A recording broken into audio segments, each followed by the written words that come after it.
अस्सलामुअलैकुम नाज़रीन, हकीकत की एक और दिल दहला देने वाली किस्त के साथ मैं हूँ सैयदा इकरा बुखारी।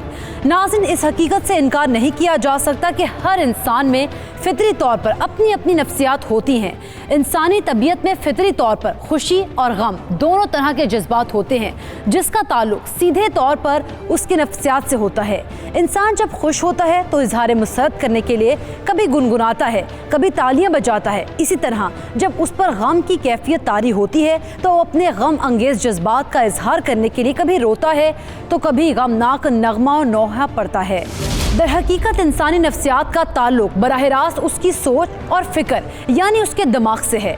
इंसानी हयात में दो तरह के नफ्सियात कारफरमा रहते हैं, जिनमें मुस्बत और मनफी एहसासात का बड़ा अहम रोल होता है। जिंदगी के हर शोबा हयात में यही दोनों नफ्सियात मुख्तलिफ किस्म के एहसासात को जन्म देते हैं, जिनमें मनफी रुझानात और एहसासात की शिद्दत के सबब ही अक्सर इंसान एहसास बरतरी या एहसास कमतरी का शिकार हो जाते हैं, जिसके नतीजे में इंसान कभी जज्बा रकाबत तो कभी हसद का शिकार हो जाता है। मनफी फिक्र के सबब इंसानी तबीयत कनूतियत और मायूसी तो कभी खौफ, वहम, शक और बेजा गुस्सा जैसे नफ्सियाती अमराज का शिकार होकर रह जाती है। कुरान करीम में अल्लाह ताला ने गुस्से से मुताल्लिक गुस्सा पी जाने वालों की निशानी बयान करते हुए इरशाद फरमाया कि वल काज़िमीन अल गैज़, वो गुस्से को पी जाने वाले लोग होते हैं। वल आफ़ीन अनिन नास, और लोगों के साथ आफ़ियत और रहम दिली करने वाले लोग होते हैं। वल्लाहु युहिब्बुल मुहसिनीन, और अल्लाह ताला एहसान करने वालों को पसंद करता है। इसी तरह जब हम हसद की बात करते हैं तो इसको भी सबसे कबीह अखलाकी बुराइयों के अंदर गिना गया, और हदीस पाक में आता है कि हसद नेकियों को इस तरह से खा जाता है जैसे आग खुश्क लकड़ियों को खा जाती है। हसद, शक और गुस्सा न जाने कितने ही घर उजाड़ चुका है, कितने ख़ानदान तोड़ चुका है, और तो और कितनों के हाथ खून से रंग चुका है। आज की हकीकत भी एक ऐसे ही शख्स के गिर्द घूमती है जो हर एक को शक की निगाह से देखता है, जो हसद का मारा था और जिसे अपने गुस्से पर ज़रा बराबर भी कंट्रोल ना था। मैं एक खूबसूरत नौजवान लड़की अपने बाप के घर की रानी थी, इसलिए मेरे घर वालों की ख्वाहिश थी कि मुझे किसी अच्छे घर में ब्याह दें। घर में बहुत से रिश्ते आ रहे थे, इनमें से एक रिश्ता मुश्ताक का भी था। लड़का पुलिस में अच्छी नौकरी कर रहा था, सो मेरे वालिदैन ने खुशी खुशी मेरी शादी कर दी। मुश्ताक शक्ल सूरत में एक आम सा आदमी था जिसने इसे एहसास कमतरी में मुब्तला कर दिया।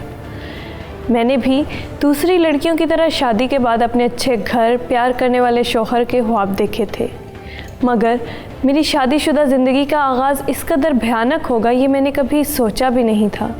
शादी के पहले रोज़ ही मुश्ताक ने सबके सामने मुझे नीचा दिखाने की कोशिश की, जिससे और इस बात ने मुझे झंझोड़ कर रख दिया।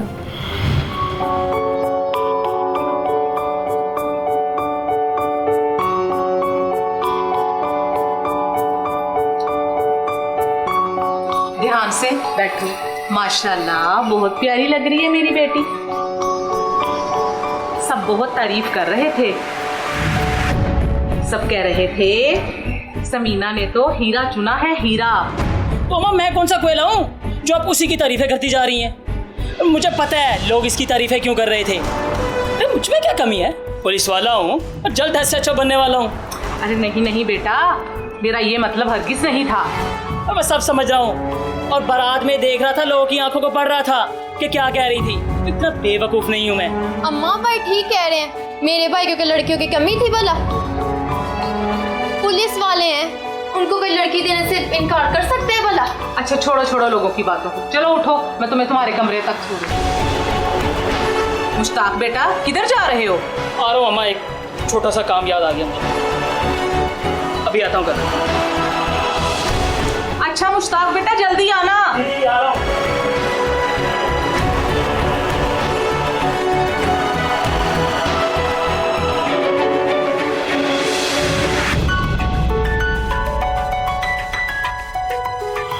शादी करके मुश्ताक के घर आते ही इसके घर वालों को ना जाने क्या हो गया था। उसकी माँ और बहन हर वक्त मुझे जली कटी सुनाती थी।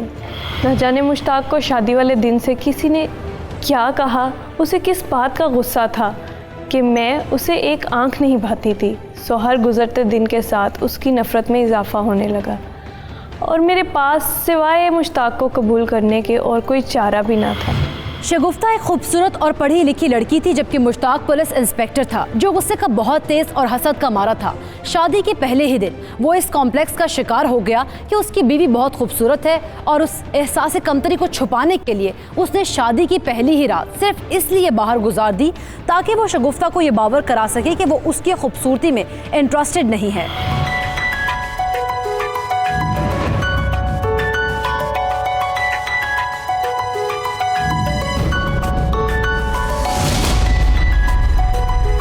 कहाँ थे आप? मैं सारी रात आपका इंतजार करती थी। अब तू मुझसे पूछेगी कि मैं कहाँ था? मुझसे सवाल करेगी? हैं? इतनी हिम्मत आ गई है तुझमें? मेरी तफ्तीश करेगी? हैं? इतनी हिम्मत आ गई तुझमें? चल उठ, मैं तेरे को पुलिस में बैठ। उठ ना। जी मैं तो वैसे ही पूछ रही थी। मेरी एक बात कान खोल के सुन ले, ना तो ऐसे ना वैसे किसी भी तरीके मेरे साथ होशियारी करने की कोशिश ना करना। लगी समझ तुझे या नहीं? जी समझी या समझाऊं अपने अंदाज में? जी समझ गई। चलो रास्ता लेके मेरे लिए। अब क्या दुपट्टा देख लिया? निकल यहाँ से।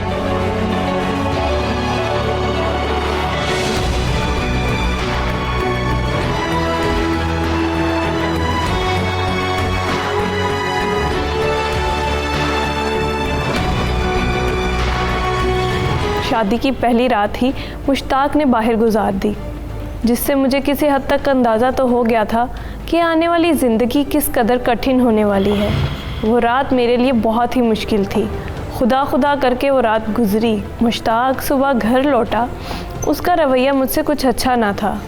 पहले ही दिन उसने मुझे ना सिर्फ सख्ती से डांटा बल्कि मुझ पर हाथ भी उठाया, और उसके बाद ये मारपीट का सिलसिला मामूल बन गया।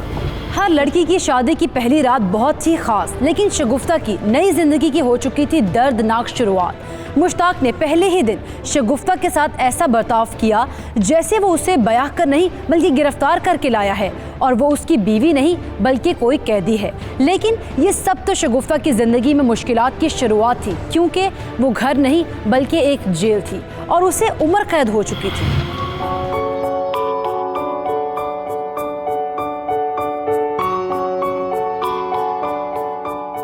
अम्मा मैं थाने जा रहा हूँ। बेटा जाने से पहले मुझे सब्जी ला दे, मैं खाना बना लूं।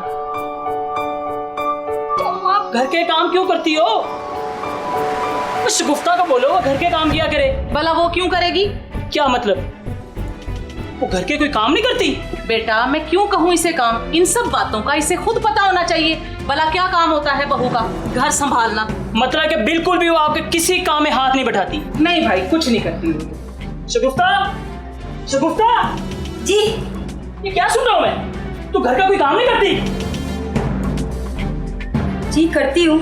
माँ तो कह रही है कि तू कुछ नहीं करती। लो जी इसने तो मुझे मुंह पे ही झूठा कर दिया। शगुफ्ता मेरी एक बात कान खोल के सुन ले, माँ की तरफ से कोई शिकायत नहीं मिलनी चाहिए। मेरी माँ मेरे लिए सब कुछ है। अगर कोई शिकायत मिली तो छोड़ूंगा नहीं मैं तुझे। जी ठीक।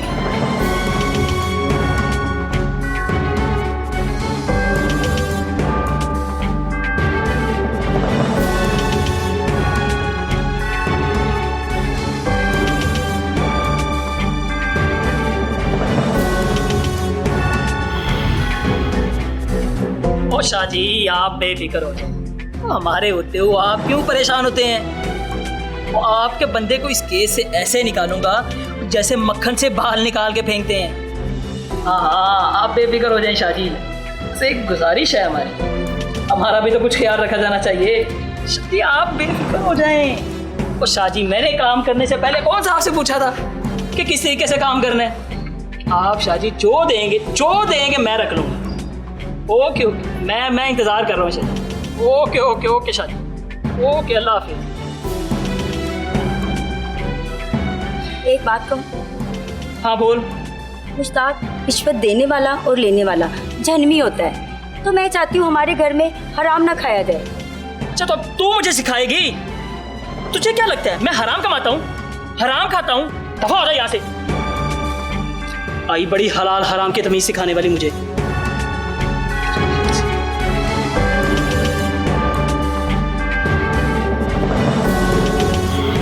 रसूलुल्लाह सल्लल्लाहु अलैहि वसल्लम की ज़िंदगी हर जिहत से हमारे लिए उसवा कामिला है। बहसियत शौहर भी अगर हम देखें तो तमाम अज़वाज मुतहरात के साथ आपने एक मिसाली खुशगवार ज़िंदगी गुजारी, जो आज के दौर के हर मुसलमान के लिए, क्या क़यामत तक आने वाले हर शौहर के लिए और हर बीवी के लिए उम्महातुल मोमिनीन जो हैं वो मशअल हिदायत हैं। अब आप देखिए रसूलुल्लाह सल्लल्लाहु अलैहि वसल्लम ने खुतबा हज्जतुल विदा के मौके पर ख़ास तौर पर तलकीन फरमाई कि औरतों को तुम्हारी मिल्कियत में दिया गया है, तुम इनके साथ हुस्न सलूक करना, क्योंकि कुरान करीम में हुक्म यह है कि मर्दों को औरतों का लिबास और औरतों को मर्दों का लिबास करार दिया। शगुफ्ता की जिंदगी आहिस्ता आहिस्ता बनती जा रही थी जहन्नुम, लेकिन ये तो अभी उस पर होने वाले जुल्म की थी शुरुआत, क्योंकि उसका शौहर था जालिम और शक्की मिजाज। आगे आगे शगुफ्ता की जिंदगी में आने वाली थी और क्या मुश्किलात, दिल दहला देने वाले हकाइक से पर्दा उठाएंगे, लेकिन एक शॉर्ट ब्रेक के बाद।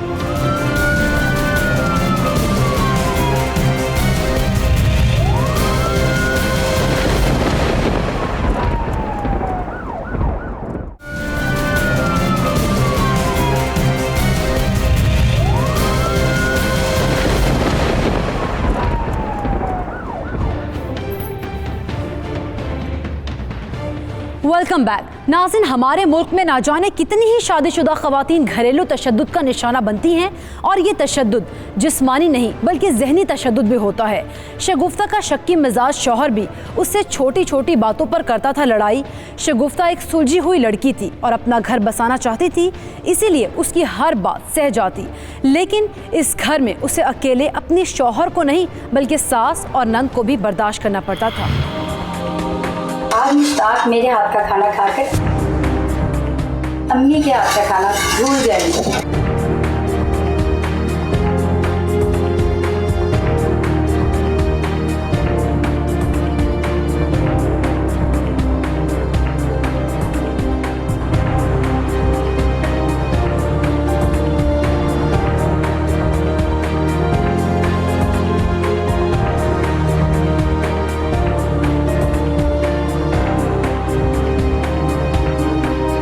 अच्छा, उसने ये सब कहा, मैं अभी उसको मजा चखाती हूँ। अम्मी आपने खुद जरूर गंदा होना है इससे लड़कर।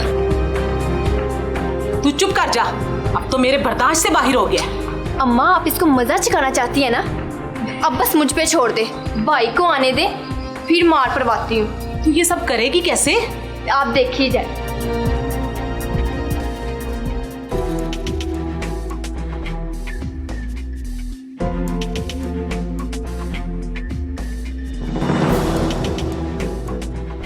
माशाल्लाह माशाल्लाह, मेरा लाल आ गया। मेरे बेटे को भूख लगी है, वो थक गया है। शगुफ्ता जल्दी से मेरे बेटे के लिए खाना लेके आ। आप आगे वापिस? मैं कब से आपका इंतजार कर रही हूँ। आज आपको पता आपकी पसंद का खाना बनाया, आप जल्दी से जाएं, मुँह हाथ धोकर मैं खाना लगाती हूँ। हाँ ठीक है, मैं मुँह हाथ धो रही हूँ।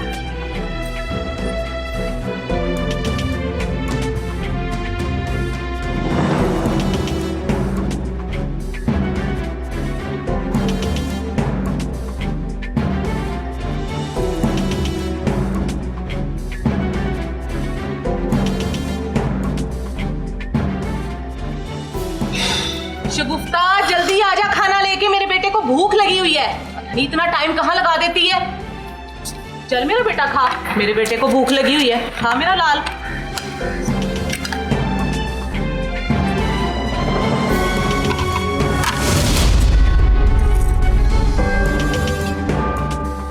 क्या बकवास है ये, इतना ज्यादा नमक? हाय हाय, इसको तो किसी ने कुछ सिखाया ही नहीं है, इतना खाने में नमक डाल देती है। बेटा मेरी तो पहले ही तबीयत खराब रहती है, मेरा ब्लड प्रेशर हाई हो जाता है। ज़ैनब जा मेरी शहजादी, मेरी दवाई लेके आ। ये पसंद मेरी है, ये खाना बनाया तूने? मुश्ताक मैंने शाम को खुद चेक किया था, नमक बिल्कुल ठीक था। हाँ हाँ, कोई भूत आके खाने में नमक डाल दिया है, चेक किया था। मैं तो सुबह से किचन में गई ही नहीं हूँ। हाँ मेरा बच्चा, तू चल मेरे साथ, तू अंदर चल, आज मैं तुझे ऐसा सबक सिखाऊंगा ना, फिर जिंदगी भर दोबारा ऐसी गलती नहीं करेगी। बहुत ही दुखती हुई रग है, और ये हकीकत भी है जिससे हमें एराज़ नहीं बरतना चाहिए कि हमारे दोहरे मयारात हैं। हम जो अपनी बेटी के लिए सोचते हैं वो अपनी बहू के लिए नहीं। हालांकि हदीस पाक में आता है, रसूलुल्लाह सल्लल्लाहु अलैहि वसल्लम ने इरशाद फरमाया कि ला युमिनु अहादुकुम हत्ता युहिब्बु लिअखीही मा युहिब्बु लिनफ्सिही, तुम्हारा ईमान उस वक़्त तक मुकम्मल नहीं हो सकता जब तक तुम अपने भाई के लिए भी वही चीज़ पसंद ना करो जो तुम अपने लिए पसंद करते हो। तो जो मयारात जो माँ अपनी बेटी के लिए सोचती है, एक बाप अपनी बेटी के लिए सोचता है, वही मयारात अगर बहू के लिए या दामाद के लिए सोचे और रखे जाएं तो कोई वजह नहीं कि ये मुआशरा मोहब्बत और अमन का गहवारा न बने। मुश्ताक की माँ और बहन दोनों मुझे इस घर का एक फ़र्द नहीं बल्कि एक मुलाजिम समझकर हर वक्त बेइज्जत करती थीं। बात बात पर झगड़ा और मुश्ताक को शिकायतें लगाना उनकी आदत बन गई थी।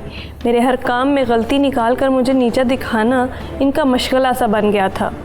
उस दिन भी मेरे बनाए हुए खाने के साथ छेड़छाड़ की गई जिसका अंदाज़ा मुझे नहीं हो सका, और उस ना करदा गलती की सज़ा के तौर पर मुझे हवालात में बंद करके एक आदी मुजरिम की तरह मारपीट की गई। शगुफ्ता के खिलाफ बुना जा रहा था साजिश का जाल। मुश्ताक जो पहले से ही था सख्त मिजाज, अब गालम गलोच के बाद उठाने लगा था शगुफ्ता पर हाथ, और इस मारपीट के सिलसिले की हो चुकी थी शुरुआत। बढ़ती जा रही थी शगुफ्ता के लिए इस घर में और भी मुश्किलात, और फिर एक दिन रोज़ बरोज़ के तशद्दुद से तंग आकर शगुफ्ता ने आवाज़ बुलंद की।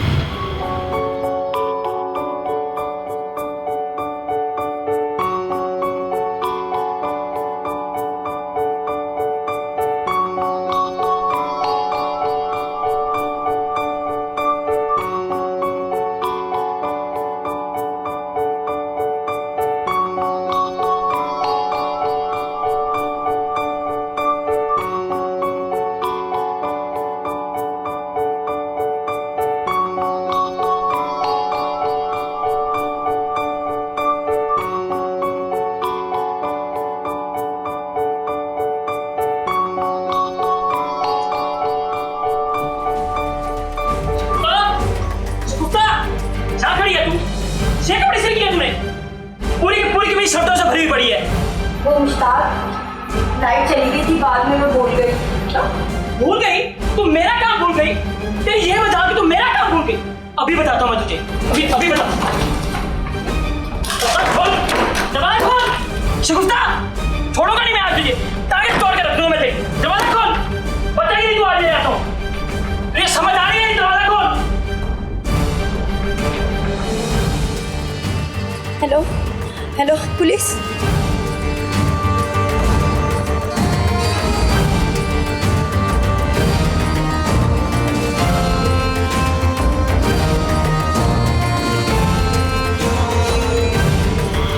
देखें, अगर किसी भी खातून को अगर इस तरह डोमेस्टिक वायलेंस का सामना करना पड़े तो जो कानून ने उसको पहला स्टेप दिया है वो ये है कि जैसे हमारी 15 पे हम कॉल करते हैं किसी भी इंसिडेंट को रिपोर्ट करने के लिए, इसी तरह डोमेस्टिक वायलेंस के लिए अगर किसी खातून के साथ कोई इस तरह का इंसिडेंट हुआ है तो वो 1043 पे टोल प्लाज़ा नंबर है, उस पर वो कॉल करेगी और वो अपनी कंप्लेंट रजिस्टर कराएगी। उसके बाद बाकायदा एक अदालत है, स्पेशल मजिस्ट्रेट्स हैं, वहाँ पे वो अदालत में केस चलेगा। और ये चूँकि डोमेस्टिक वायलेंस का जो कानून है ये स्पीडी कानून है, इसमें जो ट्रायल है जल्दी कंक्लूड होता है और उसमें सज़ा के जो चांसेस होते हैं वो भी बढ़ जाते हैं। इस दिन शगुफ्ता ने मारपीट के खौफ से खुद को कमरे में बंद कर लिया और पुलिस को फ़ोन कर दिया था ताकि वो उसे बचा सके। पुलिस कार्रवाई के लिए मुश्ताक के घर आई, लेकिन हुआ वही जो पेटी भाई एक दूसरे के साथ करते हैं।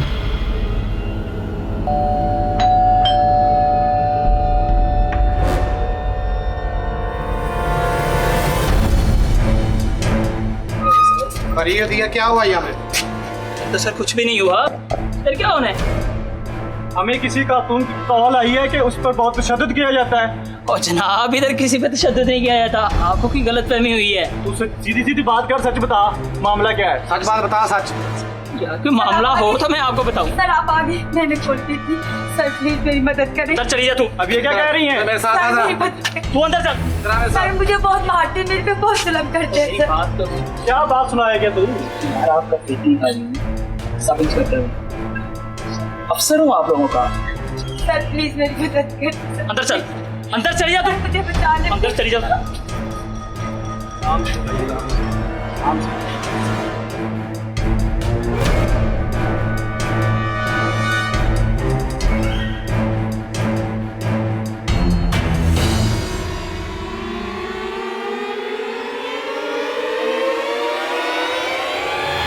रोज़ रोज़ की मारपीट से मैं तंग आ गई थी। आखिर कब तक मैं जानवरों की तरह मार खाती। उस रोज़ भी जब मुश्ताक ने मुझे मारा, मैंने पुलिस को मदद के लिए बुलाया था और पुलिस आई भी, मगर मैं ये भूल गई थी कि मुश्ताक भी एक पुलिस वाला है। मेरी शिकायत पर उसके पेटी भाइयों ने कान ना धरे और मुझे वहाँ मुश्ताक के घर बेयारो मददगार छोड़कर चले गए। मैं अकेली इन हालात का मुकाबला कर रही थी, माँ बाप से दूर थी। मुश्ताक ने मेरी शिकायत को अपनी अना का मसला बना लिया, घर में ही टॉर्चर सेल बना लिया और टॉर्चर का शिकार होती रही मैं। उस दिन शगुफ्ता को थी पुलिस से मदद की आस, लेकिन उसकी ये तदबीर उल्टी हो गई। मुश्ताक ने अपने ओहदे का फ़ायदा उठाते हुए पैसे देकर अपने पेटी भाइयों का मुंह बंद कर दिया। शदीद गुस्से में मुश्ताक ने शगुफ्ता को हद से ज़्यादा तशद्दुद का निशाना बनाया और वो इस कदर ज़ख्मी हो गई कि उसे तिब्बे इमदाद के लिए डॉक्टर के पास ले जाना पड़ा और वहाँ हुआ हैरान कुन इंकिशाफ। क्या था इंकिशाफ, बताएंगे एक ब्रेक के बाद।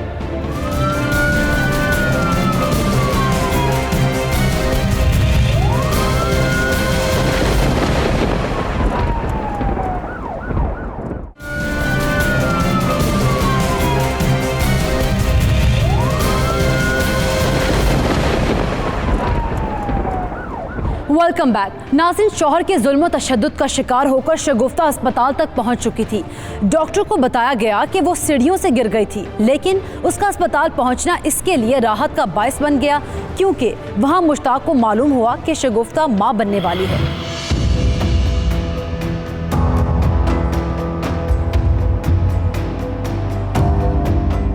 या अल्लाह, तेरा शुक्र है, तूने खुशी दिखाई। बड़ा इंतजार था मुझे इस दिन का। अम्मा शुक्र है भाई ने ज्यादा नहीं मारा, वरना खुदा ना खासा बच्चे का कुछ हो जाता तो। चुप कर, नाशना बकती रहती है। मेरा बेटा इतना बेवकूफ नहीं है, मारता कहाँ है वो बेचारा। वो तो बस धक्के धुक्के देकर अपना गुस्सा निकाल लेता है। देखना, बेटा ही होगा, वो बिल्कुल ठीक हो जाएगा। अगर बेटी हुई तो? मुंह बंद कर अपना। अनाप शनाप बकती रहती है। बेटा ही होगा, इंशाल्लाह मेरा पोता ही होगा।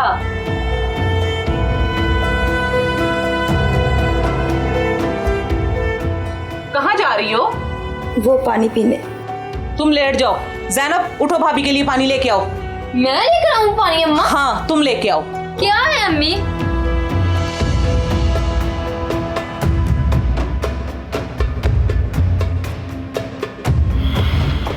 अल्लाह ने मुझे माँ बनने जैसी खुशी से नवाजा, जो कि हर औरत के लिए कुदरत की तरफ से सबसे बड़ा तोहफा होती है। मैं भी बहुत खुश थी। वक्त गुजरता गया, मुश्ताक के रवैये में भी बहुत तब्दीली आ गई। उसने मुझे मारना पीटना बंद कर दिया था। उसकी माँ के ताने भी कम हो गए थे। मुश्ताक की माँ का रवैया मुझसे पहले ही बदल चुका था, लेकिन उनकी बातों ने मुझे बहुत डरा दिया। वो खुश तो थी, मगर वो अब एक पोते की ख्वाहिशमंद थी। ज़ैनब ने भी जब एक बार बेटी का नाम लिया तो उन्होंने इसे इतनी बुरी तरह डांट दिया कि मैं खुद खौफज़दा हो गई कि अगर बेटी पैदा हुई तो शायद मेरे साथ मेरी बेटी की ज़िंदगी भी जहन्नुम बना दी जाएगी। शगुफ्ता को मिल चुका था तशद्दुद से छुटकारा, लेकिन उसे दूसरी टेंशन ने था आ घेरा। उसकी सास को चाहिए था बेटा और उसे ये भी था मालूम कि अगर बेटी हो गई तो उसके साथ साथ उसकी नन्ही कली को भी काटना पड़ेगी मुसीबत भरी दुश्वार जिंदगी।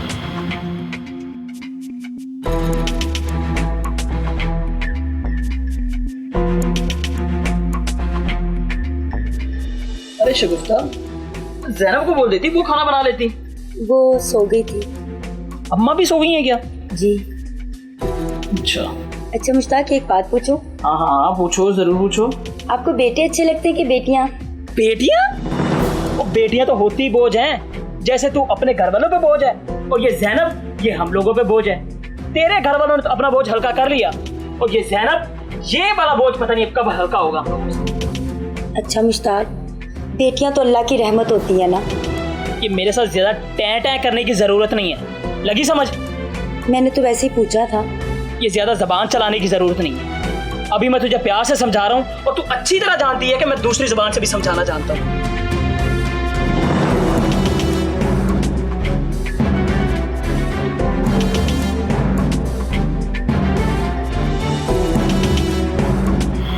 समीना और मुश्ताक को तो चाहिए था बस बेटा, हमारे माशरे में न जाने कब ख़त्म होगी ऐसी सोच। बेटे की ख्वाहिश में समीना और मुश्ताक इस कदर अंधे हो चुके थे कि उन्होंने आमिलों के पास जाना शुरू कर दिया और तावीज़ धागों से उम्मीदें बांध ली थी। शगुफ्ता खामोशी से उनकी हर बात मानती रही, क्योंकि वो जानती थी उसकी किसी भी बात का किसी भी वक्त कोई भी बहाना बनाकर फिर से उसे तशद्दुद का निशाना बनाया जा सकता है। और यहाँ बात अक्ल से अंधे लोगों की थी, जिनको कोई बात समझाना मतलब भैंस के आगे बीन बजाना था। मुश्ताक बेटा, तुमसे एक बड़ी ज़रूरी बात करनी थी। बोले अम्मा, क्या बात है? साथ वाली रजिया है ना, हाँ, उसके साथ मैं एक बाबा जी के पास गई थी। वही तवीज़ लेके आई हूँ जो उसने अपनी बहू को पहनाया था, तो बेटा ही हुआ था। तो आपने वो तवीज़ पहना दिया ना शगुफ्ता को? हाँ हाँ, आते सारी पहना दिया। अच्छी बात। बोली तो नहीं कुछ? क्या बोलना है उसने, वो तुमसे डरती बहुत है।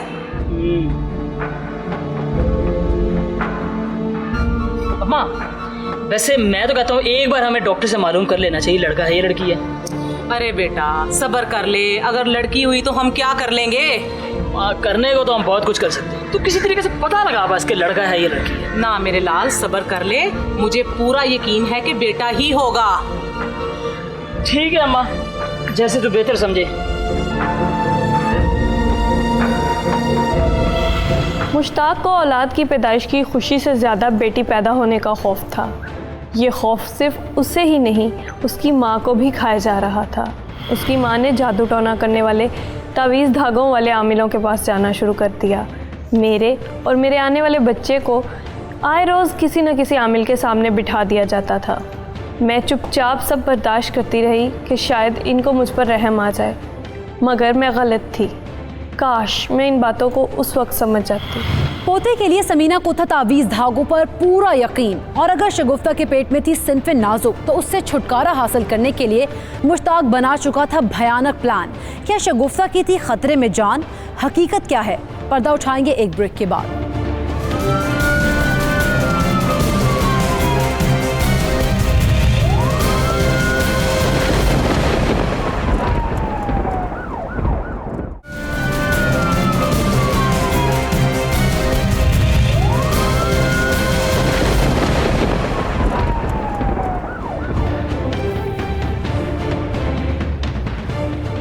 Welcome back. नाज़रीन, हाल ही में ऐसे कई वाक़यात मंजर-ए-आम पर आ चुके हैं जिनमें लोग अपनी नौमौलूद बेटियों को अस्पताल और वीराने में फेंक कर रुपोश हो जाते हैं। बेटी की ख्वाहिश में मुश्ताक और समीना हो चुके थे जुनूनी। मुश्ताक तो बेटी की सूरत में खेलने को तैयार था खेल खूनी, और अपनी माँ को ये मालूम करने का बोल चुका था कि बेटा होना या बेटी, लेकिन उसकी माँ को था तावीज़ों पर यकीन। और यूँ 6 माह गुजर गए। मुश्ताक के बार बार इसरार पर समीना ने डॉक्टर से बच्चे की जिन्स पूछने की हामी भर ली, और वही हुआ जिसका मुश्ताक को डर था। अम्मा, कि उसको डॉक्टर के पास लेकर गई थी ना? हाँ बेटा, लेके गई थी। तो क्या कहा फिर डॉक्टर ने? लड़का ही है ना, लड़की तो नहीं है ना? हाय बेटा, हमारी तो किस्मत ही खराब है। क्या मतलब? मुझे तो ये समझ नहीं आ रही बेटा कि इन तवीज़ों ने हमारा काम क्यों नहीं किया। अम्मा, मैंने तुझे उसी टाइम बोला था कि तू इसको लेकर चली जा डॉक्टर के पास और पता लगा कि लड़का है या लड़की है। बेटा मुझे तो ये समझ नहीं आ रही कि क्या होगा, मेरी तो पूरे मोहल्ले में नाक कट जाएगी। अब मुझे ही कुछ करना पड़ेगा। तू क्या करेगा? मैं तो फिक्र ना कर, मैं आज के आज और इसी टाइम ही खत्म कर दूंगा। ऐसा क्या हो गया मुश्ताक? तू मेरे साथ जा रहा है इसको।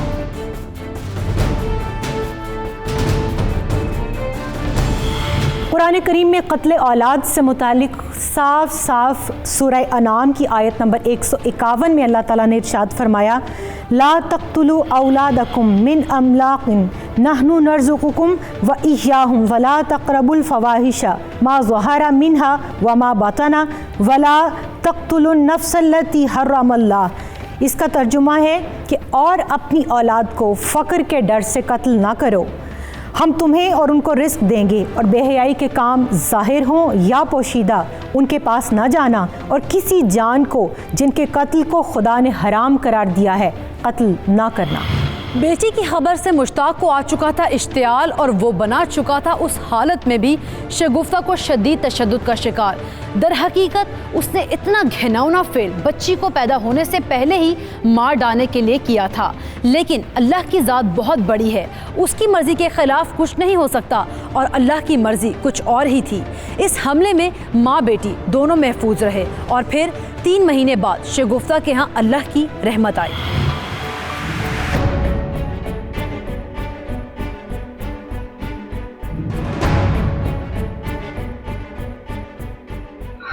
क्या सोचा था और क्या हो गया, बेटी पैदा करके बैठ गई। घर की खुशियां ही छीन ली तूने, जबकि तू घर में आई है ना, घर का सुकून बर्बाद हो गया।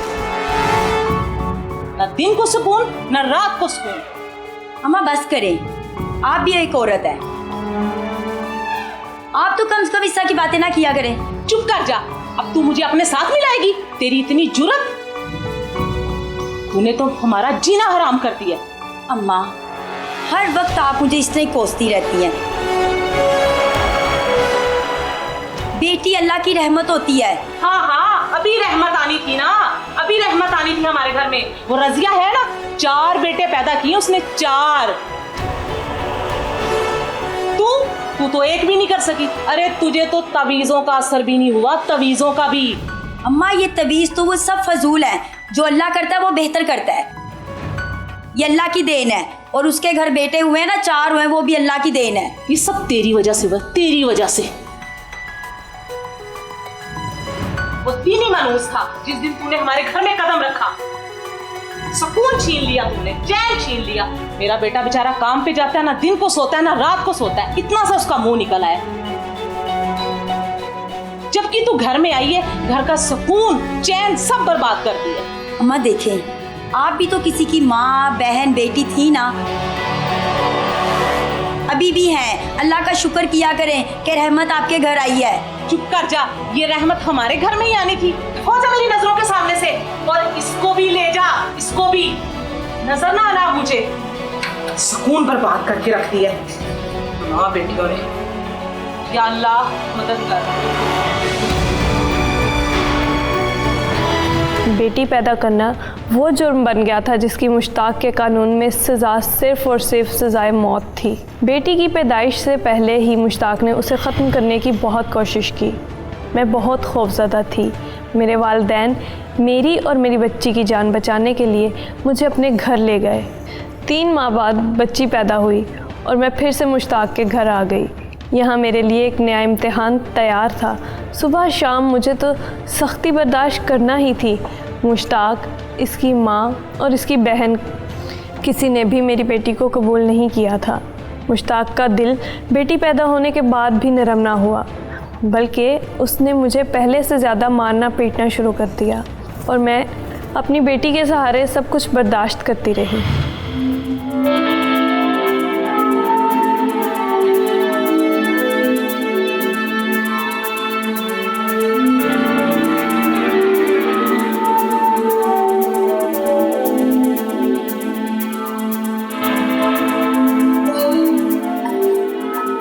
मेरे तो अब ये दोनों ना 1 मिनट भी इस घर में बर्दाश्त नहीं होती। बेटा क्या बताऊं तुझे, तू तो काम पे चला जाता है, सारा दिन इन दोनों की टह टह मुझे सुननी पड़ती है।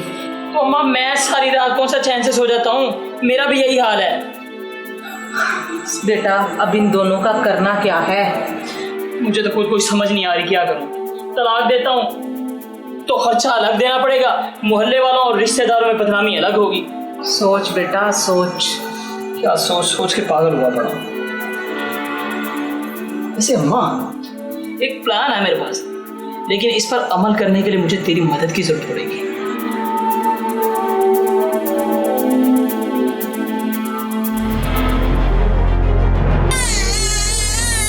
चलो मेरी बेटी चुप कर दो, हानिया मेरी बच्ची चुप कर जाओ। क्या हो गया आपको, क्या हो गया है? चुप कर जाओ हानिया, हानिया चुप कर जाओ मेरी बेटी, चुप कर जाओ। क्या मुसीबत है यार, चुप करा इसे। उसकी तबीयत ठीक नहीं है। इसे चुप करा, तेरी मेहरबानी। अब मेरी नींद खराब ना हो।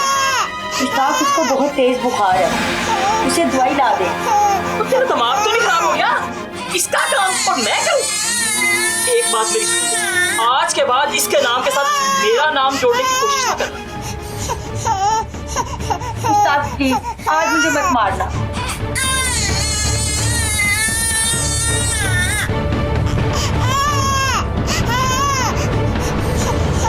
चल मेरी बेटी चुप कर जा, मैं तेरे लिए फीडर बना कर लाती हूँ मेरी बच्ची, फीडर ले।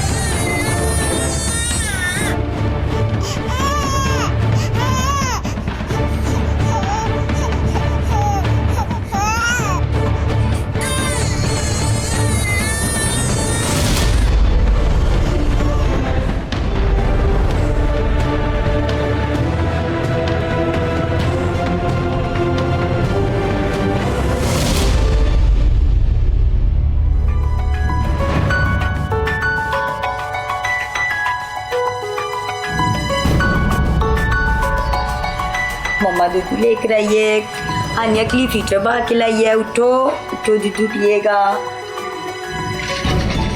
दूध पिएगा। आनिया फीटर क्या हुआ है? सोनू कहाँ हो गया आपको? बेबी को क्या हो गया? मेरी बच्ची को कुछ हो गया। उस्ताद, अम्मा जी अंदर आइए, देखिए आनिया को क्या हो गया, अंदर आए। बेटी क्या हुआ इसे? ये दूध भी नहीं पी रही, इसे पता नहीं क्या हो गया। अम्मा जी देखिए ना, आप देखिए, अम्मा देखिए इसको क्या हो गया, मेरी बेटी को देखिए ना। मुस्ताक क्या किया तूने? मुस्ताक देखिए ना इसको क्या हुआ है। मार दिया तूने मेरी बच्ची को? नहीं, मेरी बच्ची को मार दिया तूने? मैंने अपनी बेटी को नहीं मारा, मेरी बेटी को कुछ नहीं हुआ। अभी मैं पुलिस को बुलाता हूँ। नहीं, मेरी बेटी को कुछ नहीं हो सकता।